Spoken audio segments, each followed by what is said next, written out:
Sa umpisa ng kwento, isang anghel ang nagkwento na isang araw ay narinig niya mula sa isang tao na dapat niyang mas pag-aralan ang mga tao, at ito ay nag-iiwan sa kanya ng labis na kawalan ng katiyakan dahil hindi niya alam kung paano sila tamang batiin.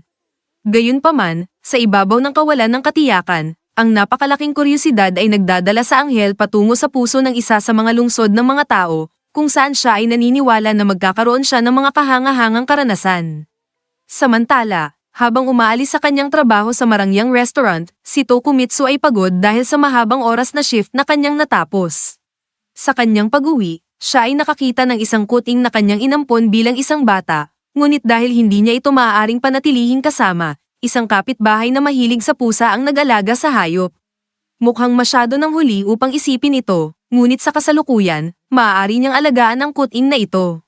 Sa huli, isang buwan na mula nang magsimula siya ng mataas na paaralan at lumipat ng kanyang sariling bahay.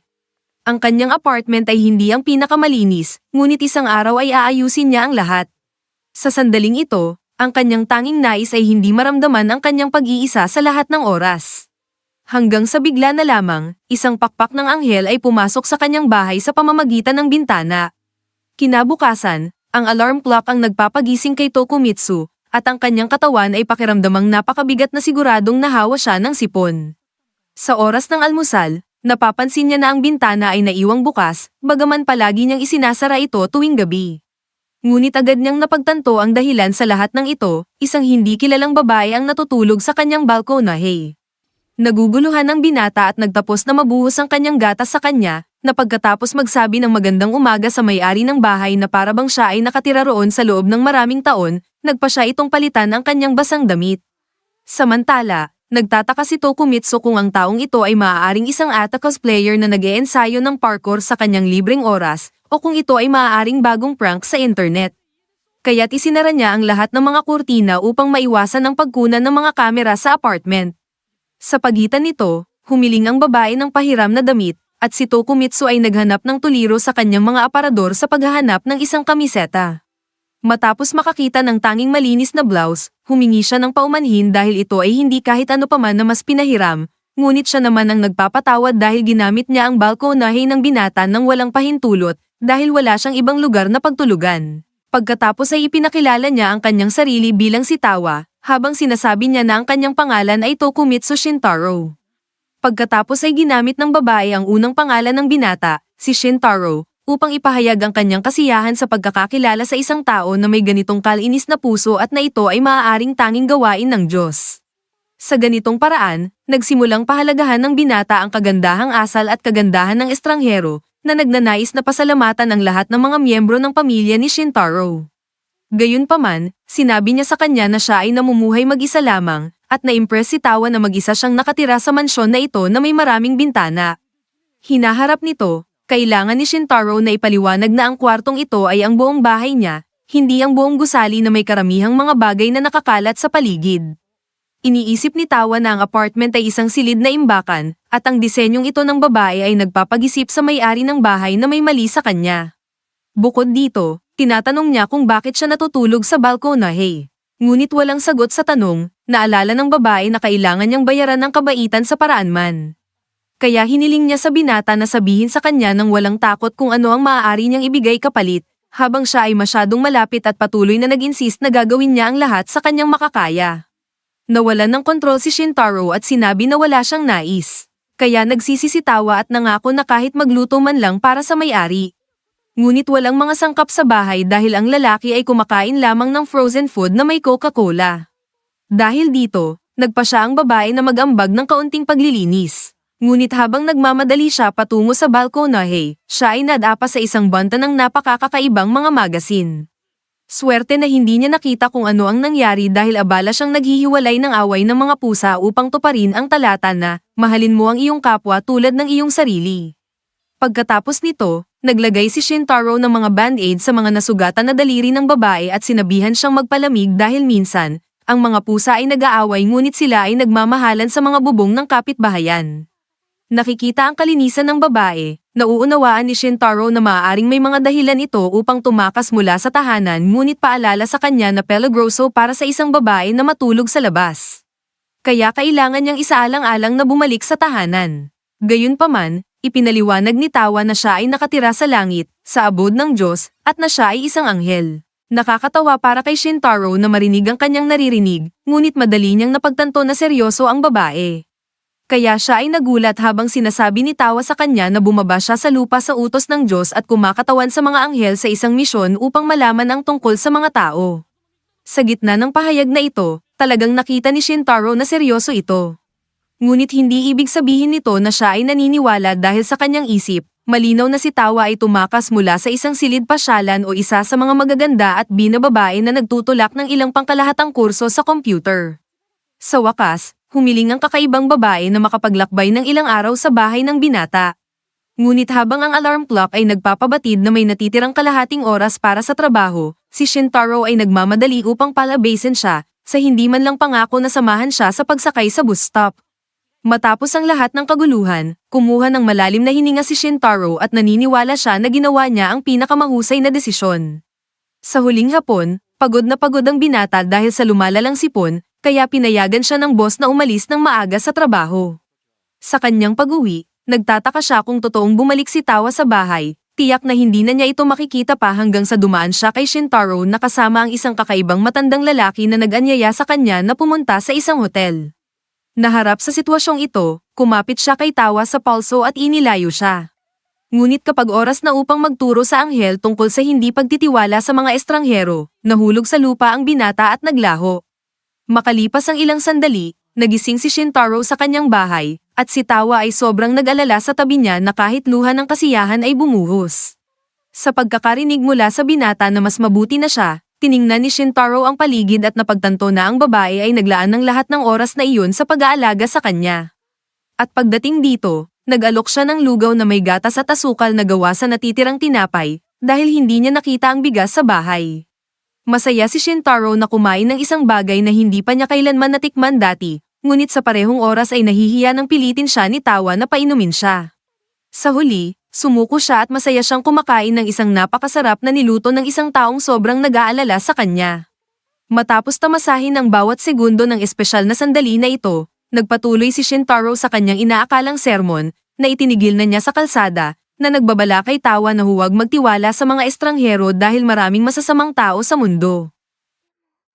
Sinusubukan ng anghel na ipaliwanag ang kanyang aksyon sa pagsunod sa lalaking iyon ngunit hindi sapat ang kanyang nasabi. Kaya't binasag ni Shintaro ang katahimikan sa pamamagitan ng pag-aalok sa kanya ng kanyang bahay na pansamantala ang tirahan ng ilang araw, dahil wala talaga siyang ibang lugar na mapupuntahan si Tawa. Sa mabuting balita, mahigpit na niyakap ng babae si Shintaro, na alam na ang babae na ito ay medyo baliw at makakalimutin ngunit sa tingin niya ay isang mabait na babae, hindi babae. Susunod, nagkomento ang may-ari ng bahay na tiyak na mahirap na dalhin siya roon, ngunit sinagot ni Tawa na ito ay ang pinakamadali sa mundo dahil kayang niyang lumipad.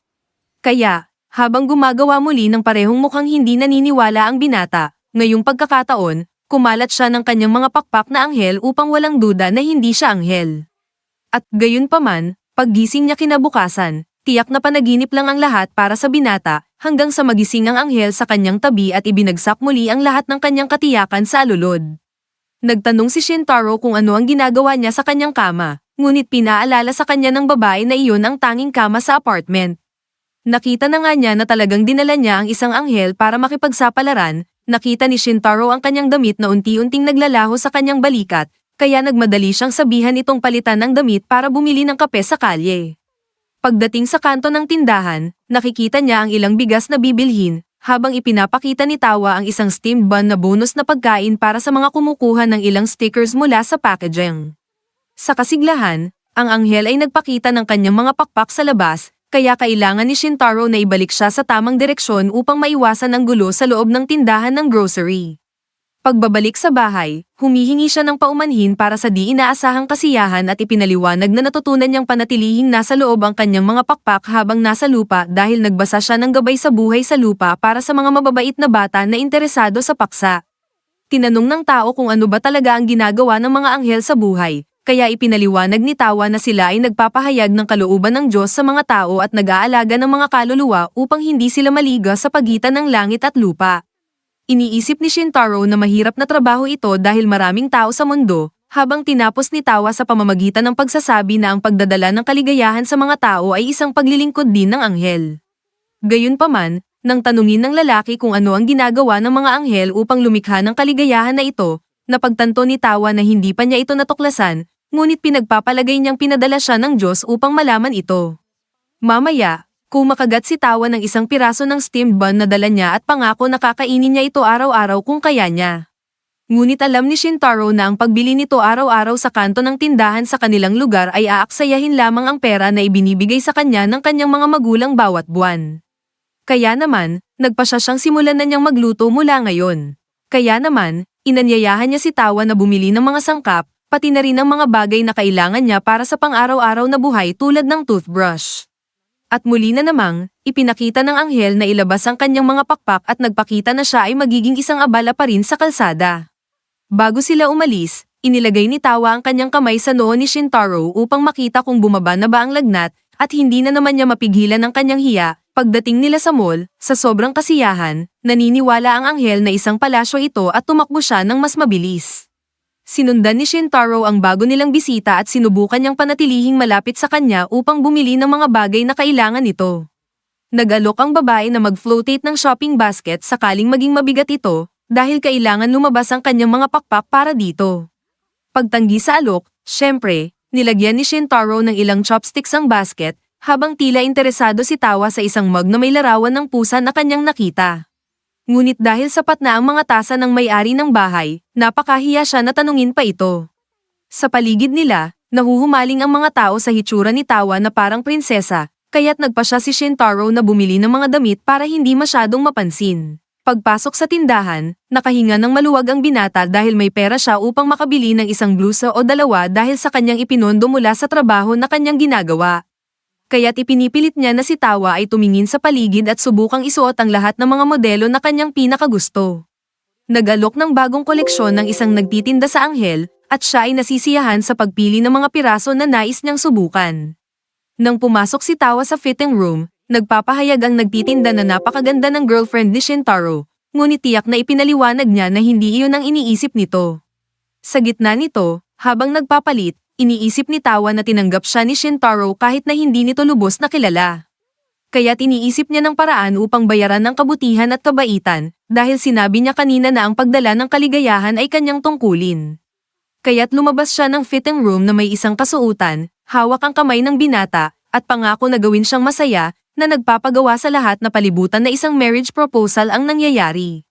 Sa kanilang pag-alis sa tindahan, nakahinga ng maluwag si Shintaro na hindi siya masyadong nahihiya sa pampublikong pagpapahayag na iyon, hanggang sa tanungin siya ni Tawa kung ano ang kanyang iniisip sa kanyang bagong kasuutan. Sa loob, sinasabi niya kung gaano kaganda ang kanyang hitsura, ngunit sa labas, masasabi niya lamang na bagay ito sa kanya. Pagkatapos ay bumili sila ng pagkain at bumalik sa bahay. Pagdating, pagod na si Shintaro at iniisip na niya na dapat ay ganoon din si Tawa, lalo na't araw ng linggo ngayon at siksikan sa mall. Ngunit sinabi ni Tawa na sobrang saya niya dahil kasama niya si Shintaro. Dagdag pa niya, nakita ni Tawa sa mga binili ang mug na may larawan ng pusa na matagal na niyang gustong bilhin, at dahil dito, pareho silang nahihiya sa harap ng sandaling ito ng pagmamahalan. At iniisip ni Shintaro sa kanyang sarili na siya rin ay sobrang nag-enjoy kasama ang misteryosong anghel na ito. Habang bumababa ang gabi, hinati ni Shintaro ang kama kasama si Tawa muli at naalala na hindi niya dapat binili ang isa pang kama. 2 araw bago marating ang sandaling ito, ang walang malay na Towa na pulang anghel sa Earth ay nahumaling sa mga ilaw na nakakalat sa buong lungsod. Nakakita siya ng tren sa ilalim ng kanyang paglipad at sumunod ito upang makilala ang kamanghamanghang makina na ito nang malapitan at obserbahan ng mga tao sa loob, nahulog sa unang pag-ibig sa plano ng mga tao. Pumunta siya sa isang lugar na puno ng mga ilaw upang mag-isip kung paano niya dapat lapitan ng mga tao. Naalala niya ang manual na kanyang binasa bago siya naglakbay sa Earth, isang bahagi ay nagsasabi na kapag ang isang anghel ay bumababa sa Earth, dapat silang manatili sa isang posisyon na mas mataas kaysa sa mga tao at maglabas ng isang malakas na liwanag, ipinakikilala ang kanilang sarili sa isang marangyang paraan. Maaari rin nilang itago ang kanilang mga pakpak upang maiwasan ang pag-akit ng atensyon at maging mas maingat. Dahil gusto ni Tawa na makilala ang mga tao ng malapitan, pinili niyang itago ang kanyang mga pakpak upang maiwasan ang mga panganib. Habang tinitingnan ng maraming tao sa ibaba, napagtanto niya kung gaano kabusi ang mga ito at pakiramdam niyang pagod na, agad na naghahanap si Tala ng lugar na matutulugan. Naglalakad sa mga kalye ng lungsod sa gabi, walang ideya siya kung saan siya pwedeng magpahinga. Ngunit dahil wala na siyang opsyon na bumalik sa bahay sa puntong ito, kailangan ng anghel na magdesisyon ng mabilis. Kaya, nakita niyang isang gusali na iniisip niyang isang malaking mansyon, lumapit si Tawa sa isa sa mga palapag at humiga sa balkonahe, iniisip na ito'y bakanteng kwarto at hindi niya ito bubuksan sa anumang tao sa kanyang pag-iral. Pagkatapos ay nakita natin ang anghel na nagkukwento kay Shintaro kung paano siya nakatulog sa balkonahe nito. Masaya si Shintaro na nakahanap siya ng lugar na matutuluyan, at sa kabaligtaran, masaya rin ang anghel na natagpuan niya mismo ang kwarto ng kanyang bagong kaibigan, na siya nangangakalay ang labis na gusto na. Ang sandaling ito ay naganap ng maikli bago matapos ang unang episode, kung saan sila ay nag-diner matapos bumalik mula sa pamimili, at inihanda ng TAA ang isang kahangahangang hapunan para sa kanila. Masayang-masaya si Shintaro sa pag-aalaga sa kanya, ngunit sa pagkakataong ito ay tumanggi siyang painumin, kaya't pinagsasaluhan nila ang pagkain, lalo na ang isang patatas na hindi pa niya natitikman noon at sobrang nagustuhan. Habang tinatanong kung saan natutuhan ni Tawa na magluto ng ganito, ipinaliwanag niya na natutunan rin niya ito mula sa gabay sa buhay sa Earth para sa mga mababait na bata, at napagtanto ng binata na talagang dapat mayroon ang aklat na ito lahat. Excited sa hapunan, nawawala siya sa pag-iisip tungkol sa sariwang kanin at malutong na nilagang karne, nagsasabing paalam sa kanyang mga araw ng mga pagkain na frozen at tinatanggap ang kanyang bagong buhay kasama si Tawa. Sa sandaling ito, naalala ni Shantara na pangako ni Tawa na gawin siyang masaya. Habang nagpapahinga mula sa pagkain, nahulog sa isipan niya ang magandang anghel na ito at isang mahusay na kusinira, kaya tinanong siya ni Tawa kung hindi niya nagustuhan ang pagkain. Ngunit sa katotohanan, iniisip niya kung ano ang magagawa niya upang suklian ang lahat ng kabutihang ito mula sa anghel. Iniisip ni Tala na sapat na ang kakayahan niyang matulog doon, ngunit dahil nabanggit niya ang tulong, hinihiling niya sa kanya na ipaliwanag pagkatapos ng hapunan kung paano gamitin ang banyo. Kaya, tinuruan ni Shintaro siya na para maligo, kailangan niyang isara ang kurtina upang hindi mabasa ang lababo at iba pang bagay sa labas. Pagkatapos ay kailangan niyang i-on ang isang knob upang makakuha ng mainit na tubig at isa pa upang i-adjust ang temperatura. Ngunit palaging dapat niyang tandaan na punuin ang palanggana kung gusto niyang gamitin ito at gamitin din ang tapon upang isara ang drain at panatilihing nasa loob ang tubig. Matapos ang leksyon sa paggamit ng bathtub, masaya si Shintaro na makatulong, ngunit ang katotohanan ng isang tulad niyang babae ay naliligo roon ay nagpapakaba sa kanya. Kaya't kung madyay gising siya sa buhay at pupunta sa panonood ng TV sa halip na umupo sa pintuan ng banyo, i-on niya ang telebisyon at susubukan na manood ng anumang bagay ngunit ang kanyang imahinasyon ay patuloy na nagbabalik sa likod ni Tawa.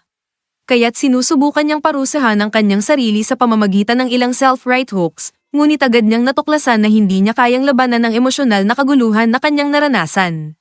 Gayunpaman, nang hindi sumusuko, pina-off niya ang TV at nagpa siya na mag-aral para sa pagsusulit sa Ingles kinabukasan, at ngayong pagkakataon ay nagawa niyang mag-focus ng mahusay ng ilang sandali hanggang sa maramdaman niyang kailangan niyang pumunta sa banyo. Napapansin, binuksan niya ang pinto at napagtanto niyang nakalimutan niya na may tao sa loob pa rin ng banyo. Kaya't naroon ang babae na hubot-hubad sa harap niya. Ipinatong niya ang pinto sa kahihiyan at humingi ng paumanhin sa hindi pag-alala na may tao doon habang sinusumpa ang mga all-in-one Japanese bathrooms na pinagsasama ang bathtub at toilet.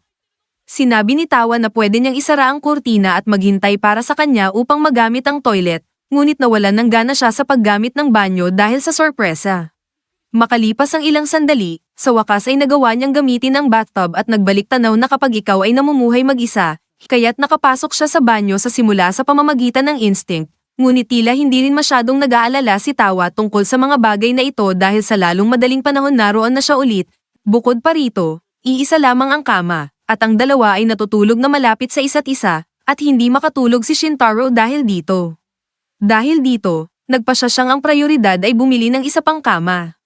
Kinabukasan, nang magising ang umaga, hindi pa nakatulog ng kahit isang singaw ang binata, ngunit dahil hindi pa rin kahit 6:00 ng umaga, nagpasya siyang pumunta sa banyo at subukan ang magpahinga. Gayunpaman, muling naipit si Tawa sa loob ng banyo, ngayong pagkakataon ay nagpapalit siya ng damit, at hindi alam ni Shintaro kung saan itatago ang kanyang mukha matapos ang isa pang pagkakamali ng antas na ito. Dahil dito, Nawala ang tuluyan na tulog ng binata dahil hindi niya magaang mag-isip ng iba kundi ang kawalan ng kahulugan ng pagkakaroon niya ng pakikisalamuha sa kanya sa banyo ng 2 beses at kung paano ito maaaring mangyari muli. Iniisip niya ang pagtatatag ng mga patakaran upang maiwasan ito. Una, iniisip niya ang pag-iwan ng pinto ng banyo bukas kapag walang gumagamit nito. Pumasok si Tawa upang mag-toothbrush at humarap siya kay Shintaro, na nagbukas ng makina ng churro. Bagaman hindi lahat ay nakakaramdam ng pangalawang kamay na kahihiyan, patuloy pa ring nabiyayaan si Shintaro sa kanyang 3 araw ng buhay na may isang anghel na puno ng pagmamahal na almusal. Kahit si Sharo ay labis na pagod. Gayunpaman, pinuno niya ang kanyang sikmura ng kasiyahan at nagpasalamat sa kanyang katirahan para sa biyaya. Nang magsimula ang palabas na Magandang Umaga Mofu sa TV, alam ni Shintaro na kailangan niyang pumunta sa paaralan. Hindi alam ni Tawa kung nag-aaral siya, kaya ipinaliwanag niya na nasa unang taon siya ng mataas na paaralan. Kaya't ipinangako niya ngayon na maghahanda na siya upang umalis silang dalawa. Sinabi ni Shintaro na hindi na kailangang sumama si Tawa sa kanya sa paaralan dahil baka mapansin ng mga tao. Ngunit naniniwala si Tala na hindi niya magagawang pasayahin ang binata kung hindi siya palaging malapit dito. Sinisiguro ni Shintaro na hindi ito magtatrabaho, kaya't hiniling ng anghel na palampasin niya ang klase. Ngunit sinabi niya ng seryoso na ang kanyang tungkulin bilang mag-aaral ay mag-aral, at sa pagkakataong ito ay sumuko na ang babae sa pagsusumikap. Mabilis na iniwan ng may-ari ng bahay ang ilang pera para sa kanya sakali mang kailangan at hinihiling kay Towa na manood ng TV at magpahinga hanggang sa kanyang pagbabalik sa gabi. Sa daan patungong paaralan, may kaunting kirot na nararamdaman si Shintaro para kay Tawa, ngunit talagang walang paraan upang isama siya. Bukod pa rito, hindi pa siya nakatulog kagabi at pakiramdam niya'y magsusuka siya sa sobrang busog. Nakakagulat, binatukan siya ng kanyang kaibigang Shuchi sa likod, at nagreklamo ang binata na sanay nilabas na niya ang lahat sa laro, ngunit wala namang ideya ang kaibigan kung saan siya nanggagaling. Sa sandaling iyon, dumating si Suiji, na sinasaway si Shuchi para sa kanyang kabastusan at itinuturong dahilan niya ang mukha ni Shintaro na Eniari na parang binangga ng tren. Sinusuri ni Shuchi ang maputlang mukha ng kawawang bata at nagtatanong kung mayroon siyang tinatawag na naposes, at sa katunayan, iniisip ni Shintaro na siya'y naposes ng isang anghel. Sa anuman, sinasabi niya ang katotohanan na hindi siya makatulog at nag-aalala si Summon, lalo na't mag-isa lang ang kanyang kaibigan. Iniisip ni Shuchi na medyo masyadong nag-aalala siya. Nahihiya ang babae at sinasabi na nag-aalala lang siya sa kaibigan niya. Kaya hinihiling ni Shuchi na ipakita niya ang pagmamahal na iyon sa kanya dahil mabait na bata siya. Tumatawa si Shintaro sa kanyang mga kaibigang kabataan at sinasabi na mas magmumukha silang isang komedya na magkasintahan. Sinasabi ni Sebsay sa kanya na huwag na niyang uulitin ang kabaliwan na iyon kailanman, iniwan si Shuchi na naaapi sa kanyang labis na reaksyon. Samantala, nahihirapan si Towa sa kumot habang sinusubukang ito ay patuyuin at patuloy pa ring napakalinis ng buong bahay. Ngunit hindi niya maiwasang maisip si Shintaro, kung gaano siya kasaya na makita itong kumakain ng sobra sa almusal, at umaasa siyang bumalik ito agad. Sa kasalukuyan, hindi niya alam kung ano ang kanyang kakainin para sa tanghalian dahil sinabi niya na babalik lang ito sa gabi, kaya iniisip ni Tala na nagugutom ito sa sahig na parang isang walang tahan ng tao at nagpapanik. Sa paaralan, talaga namang kakaunti lang ang kakainin ni Shintaro sa tanghalian dahil busog na siya mula sa almusal at hindi na niya kayang kumain pa ng isa pang oliba. Nag-aalala si Soy sa dieta ng kanyang kaibigan dahil hindi ito marunong magluto at kumakain lamang ng tinapay sa bawat kain. Kaya't halos masabi na ni Shintaro na si Tawa ang nagluluto ng pagkain para sa kanya ngunit nagawa niyang itago ang kanyang bibig bago sabihin ang pangalan nito at agad na nagdagdag na araw-araw ay kumakain siya ng masarap sa restoran kung saan siya nagtatrabaho. Gayunpaman, alam ni Soy na hindi siya may trabaho araw-araw, kaya't nag-aalok siya na magluto ng tanghalian para sa kanyang kaibigan. Napapansin ni Shintaro ang masarap na lutong pagkain na inihanda ng babae at pinupuri ang kanyang galing, at nahihiya namang sinasabi ng babae na ang paggawa ng dagdag na lunch ay hindi naman abala. Nagtanong si Shuchi kung mayroon din siyang pagkain para sa kanya, ngunit mabilis na nagalit ang babae na simula sa 2nd lunchbox, nagsisimula na itong maging abala. Natutuwa si Shintaro sa kakaibang usapan ng dalawa ngunit biglang nagpanik nang makita niyang lumilipad si Towa mula sa bintana ng kafeterya.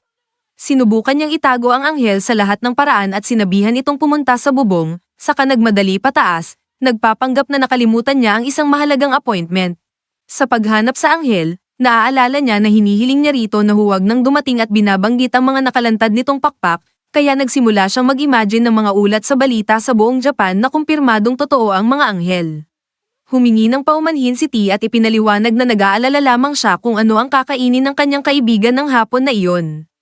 Kaya iniwan niya ang pagkain sa lupa at bumalik sa pag-alis, ngunit nadama ni Shintaro ang panghihinayang sa kanyang pag-uusap sa kanya at tinawag ang kanyang kaibigan na kumain kasama niya, na nagpapangiti sa babae ng husto. Agad nilang pinasalamatan ang kalangitan para sa pagkain at nagtrabaho sila, at pinupuri ni Shintaro ang pagkain habang iniisip na marahil hindi pa natutuklasan si Tawa, kung hindi, tiyak na magdudulot ito ng malaking pagkakagulo. Susunod, napansin niya na muli na naman ginawa niya ang patatas na kanyang minamahal kagabi, at sinabi ni T na gusto niyang matuto pa ng iba pang mga bagay na gusto niya upang makagawa pa siya ng mas maraming pagkain. Hinihiling ni Shintaro sa kanya na huwag masyadong abusuhin ang mga ganitong handaan, at habang nagtatawanan silang dalawa, iniisip ni Shintaro na baka nga siya ay totoong, naposes, ng isang anghel, ngunit tila hindi naman masama ang lahat pagkatapos ng lahat. Sa susunod na araw, nang bumalik si Shintaro mula sa paaralan, masaya siyang binati ni Tala, samantalang humihingi ng paumanhin ang batang lalaki para sa insidente sa lunchbox. Sa kabilang banda, pinaalala sa kanya ng anghel na huwag nang lumipad-lipad, kaya nagkasundo ang dalawa doon mismo. Napansin ni Shintaro na nilaban ni Tala ang kanyang mga damit, kahit hindi niya alam kung paano gamitin ang washing machine. Tulad ng lagi, natutunan ng babae sa pamamagitan ng pagbabasa ng Good Children's Guide to Life on Earth. Mas lalo siyang humanga sa tinatawag na gabay hanggang sa makita niyang nilalabhan din ng babae ang underwear. Simula pa noong bata pa siya, ang kanyang pamilya lamang ang naglalaban ng kanyang underwear, kaya't nahihiya siya. Ngunit upang iwasan ang hindi komportabling sitwasyon, itinangka ng homeowner na manatiling natural ang kanyang posisyon. Bigla niyang napansin ang isang oso na nakatahi sa isa sa mga underwear, at ipinaliwanag ni Tala na tinaakpan niya ang butas nito. Hindi alam ni Shintaro kung saan itatago ang kanyang mukha. Sa madaling salita, dahil sa lahat ng ginagawa ng babae para sa kanya sa bahay na ito, humiling siya na kahit man lamang ay hugasan niya ang kanyang sariling underwear. Ngunit iniisip ni Tala na hindi nagustuhan ng lalaki ang munting oso, kaya tinanong niya kung mas gusto ba nito ang mga kuneho. Sinabihan siya ni Shinta na kalimutan na lang ito at hayaan na lamang ang underwear sa kanya. Kaya, simula noong araw na iyon, naging rutina na para sa lalaki ang paghuhugas ng underwear sa lababo. Nang mahulog si Mike, hindi na kayang magpanggap pa ni Sanja na hindi niya nais na tanungin tungkol sa babaeng iyon. Ngunit natatakot siyang magmukhang baliw sa kanyang isipan, dahil sa kanyang pananaw, lumilipad ang babae na iyon. Sinusubukan niyang kumbinsihin ang kanyang sarili na baka nagkakamali lang siya dahil hindi naman kayang lumipad ng mga tao. Baka naapektuhan si Sanja sa pagkakakita kay Shintaro kasama ang ibang babae, at hindi niya alam kung kaya pa niyang gawing mga lunchbox nito. Sa katunayan, labis na inuugnay sa kanya ang pangyayari na ito hanggang sa kailangan pang suriin ng kanyang ina kung hindi ba siya nalunod sa banyo mula sa pagtitiis ng sobrang oras doon. Kinabukasan, tumanggi si Shintaro sa lunch na ginawa ni Tala dahil hindi niya alam kung paano ito ipapaliwanag sa paaralan. Dahil dito, iniisip ni Tala na galit na sa kanya ang lalaki, lalo na't kagabi ay mariin siyang tumanggi na matulog kasama sa kanya sa sahig. Hindi niya kailanman pinapayagan si Tala na sumama sa kanya sa paaralan. Kaya, upang magpababa ng tensyon, tinanggap niya ang lunch at sinabi na magtatrabaho siya hanggang alas 9 mamayang gabi. Nag-aalok ang anghel na sumama, ngunit tinanggihan ni Shintaro at pilit nang umiti, ipinahayag kung gaano siya kaswerte na pag-uwi alam niyang magkakaroon siya ng masarap na hapunan. At sapat na upang gawing tunay na masaya si Tala. Sa daan papuntang paaralan, nadarama ni Shintaro ang panghihinayang sa pag-iwas sa babae, ngunit sa totoo lang, masaya siya. Hindi lamang niya magawa ang lahat ng nais ng babae. Maraming oras ang lumipas, bigla ang inanyayahan si Shintaro ni Shuchi na mag-lunch kasama, at nakita ito ni Sumi bilang pagkakataon upang tanungin ang binata kung maaari niyang gawing lunch ang para sa kanya. Ngunit dahil sa kanyang tanghalian at baon na, nagimbento siya na niligtas niya ang isang babae na naduduyan sa kalsada at nagkaroon ng pagkain bilang pasasalamat. Nang buksan niya ang lunchbox, may puso na may nakasulat na kanyang pangalan, at sinubukang kainin ang pagkain upang magpanggap na walang nangyari. Ngunit huli na, sigurado si Sumi na ibang babae ang nagluto ng lunch na iyon para sa kanya. Sinamantala ni Shuchi ang pagkawala ng atensyon ng babae upang kunin ang isang unlet, ngunit hindi niya pinayagan ang insulin na tumakas nang lumabas ng paaralan. Pagod na si Shintaro, kahit hindi niya alam ang dahilan, at hindi na niya kayang tiisin ang walang kabuluhang mga dahilan pa. Iniisip niya na maaari niyang ipakilala si Tala at subukang hindi mailantad na anghel ito. Ngunit ang problema ay hindi rin na hindi niya gustong malaman ng sinuman na kasama niya ang isang babae. Bigla, lumapit ang isang mapagpakumbabang matanda, na isang manghuhula, sa binata, na sinasabing pumasok siya sa isang yugto ng mabigat na mga problema sa mga babae, at upang pananggalang sa masamang espiritu na ito, handa siyang magbenta ng mga proteksyon na nagkakahalaga ng 10,000 yen bawat isa. Ngunit para lamang sa binata, gagawa siya ng 3 para sa 30,000. Ipinagpalagay ang espiritual na panlilinlang na halos na isa katuparan na niya, na siyang halos kanyang natanggap, kinikilala niya na tunay na may problemang ito sa mga babae, samantalang sa kasalukuyan ay tumatanggi siyang tingnan si Tala bilang isang uri ng problema. Kaagad pagdating niya sa marangyang restaurant, humingi ng paumanhin ng empleyado dahil sa pag-alis ng maaga noong Sabado, ngunit mabait at masaya ang amo sa pagpapabuti ng lalaki. Sa katunayan, nagkomento pa ito na si Izumi, ang bagong hirang na babae, ang magiging nasa trabaho ngayon at hinihiling kay Shintaro na maging mabait sa bagong dating.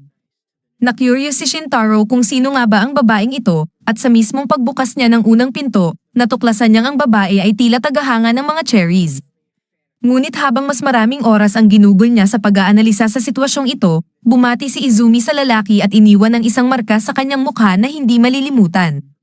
Sa panahon ng kanilang trabaho, tinanong ng isa pang empleyado kung ano ang nangyari sa mukha ng bata, ngunit binaliwala niya ito. Pagkatapos nito, ibinigay ni Izumi ang isang lumang tela upang ilagay sa kanyang mukha, at pagkarinig sa paumanhin ng kasamahan, inamin niya na dapat ay nagsara na lang siya ng pinto. Pagkatapos, ipinakilala niya ang kanyang sarili bilang Izumi NL, at naisip ni Shintaro na magbiro na siya ay ipinanganak sa Pasko dahil sa kanyang pangalan. Ngunit sa kanyang pagkabigla, iyon nga ang tunay na dahilan ng kanyang pangalan. Sa wakas, hiling ni Izumi na huwag na lang silang mag-usap tungkol sa dati at umalis. At kahit hindi niya magawang magsalita, masaya si Shintaro sa kaalaman na hindi siya i-report para sa panghaharas. Sa kabila ng pagkakaabala sa serbisyo, kahit hindi na sila mag-usap dahil sa karaniwang pagmamadali ng pagiging waiter, nahihirapan ang lalaki na huwag makita si Izumi sa mga underwear na may print ng cherries. Kaya't pinukpok niya ang kanyang ulo sa pader upang linisin ang kanyang isipan sa kasamaang iyon. At dagdag pa roon, iniisip niya si Tala na nagagalit sa lahat ng kasamaan na iyon. Tungkol kay Tala, kailangan pa niyang ipaliwanag kung saan galing ang mga lunchbox na ito, ngunit hanggang ngayon ay wala pa siyang maisip. Sa palad, pinayagan ng kalmadong boss si Shintaro at si Izumi na umalis at nag-alok ng parfait sa bawat isa na iniwan sa ref.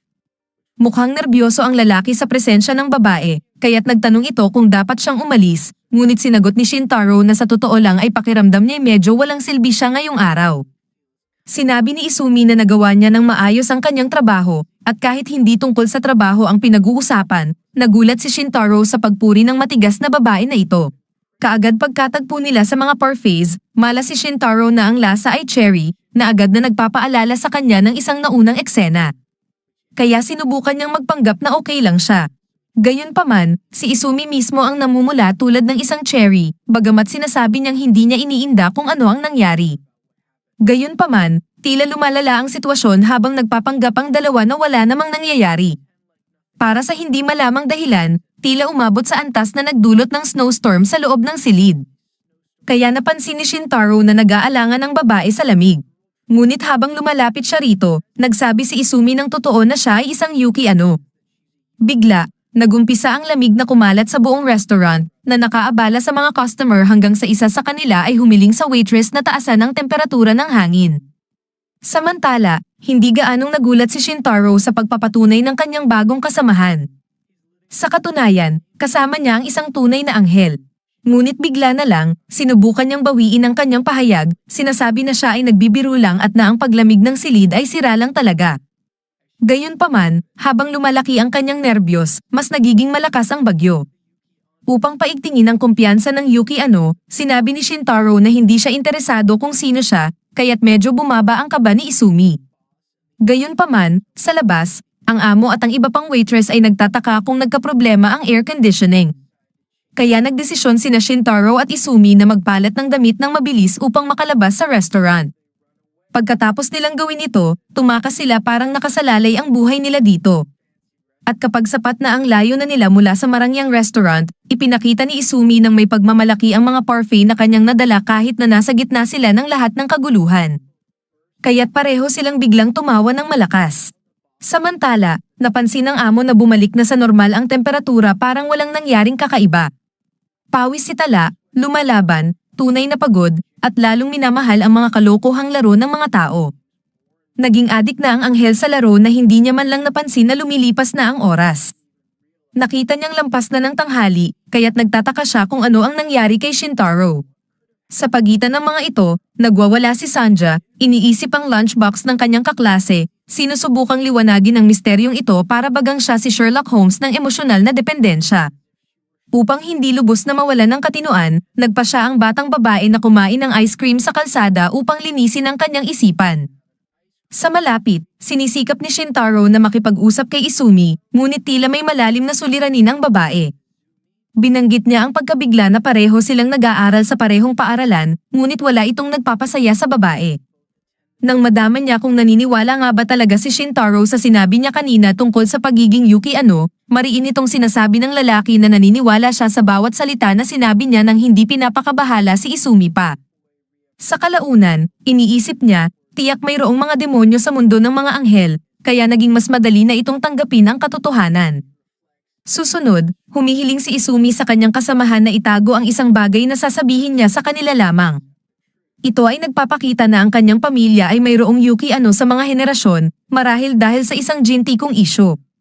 Tulad ni Izumi, ang kanyang ina at lola ay mayroon ding jin na ito. Kaya kapag sila ay nagalit, nalulungkot, o nahihiya, nagkakaroon ng unos ng nyebe sa paligid nila. Kahit na kontrolado ng kanyang kapatid na babae at ng natitirang pamilya ang kanilang mga emosyon ng maayos, laging naghihirap si Izumi na manatiling kalmado. Kaya laging nag-iisa siya sa takot na magdulot ng isang blizzard kapag siya'y nagagalit.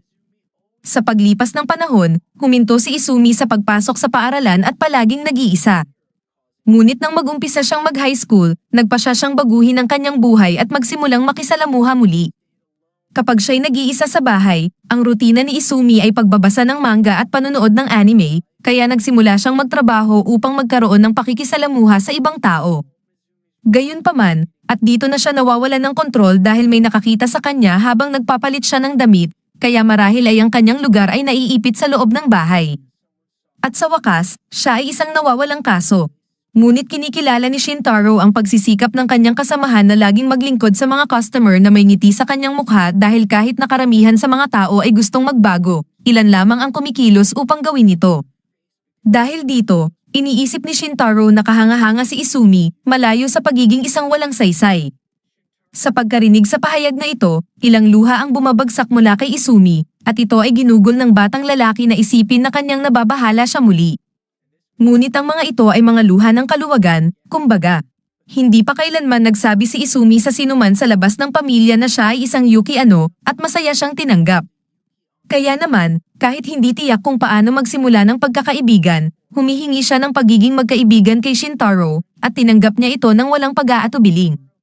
Kahit na siya ay isang Yuki kaya naman, hiniling ni Izumi na tawagin siyang N. Sa huli, tinanong ni Shintaro kung totoo bang natutunaw at nawawala ang mga Yuki kapag na-expose, ngunit nagtawanan si N at nagsabing hindi. Sa sandaling iyon, isang balahibo mula sa isang pakpak ang nahulog malapit sa kanila, at nang sila'y tumingin sa itaas, bagong dating lamang si Tala upang tingnan kung paano ang kanyang kaibigan. Gayunpaman, agad nagkasalubong ang anghel at ang Yuki Parang hindi pa sapat, lumitaw si Sanja sa huli at napagtanto niya na hindi siya baliw sa pagkakakita ng isang batang babae na lumilipad sa langit. Sa gitna ng kaguluhan na ito, biglang napagtanto ni Tokumitsu Shintaro na dati lamang ay isang karaniwang 16 anyos na lalaki na nagtatrabaho at nag-aaral, na ang kanyang buhay ay malayo sa normal, gaya ng palaging ganon.